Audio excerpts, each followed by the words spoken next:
Hello everyone! Welcome sa aking YouTube channel.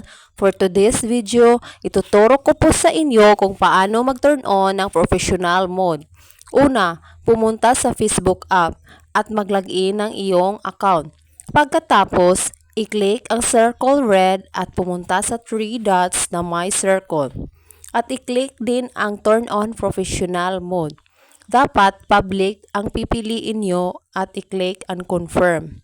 Tapos, pumili ng 3 categories at i-click ang Go to your dashboard.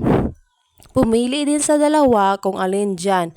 Ito ang lumabas. Pwede po ito maka-earn money kapag kayo ay na-monetize na sa pag-vlog. Kasi ang paggawa ng mga content ay madami pong proseso. So ito lang po ang masasabi ko.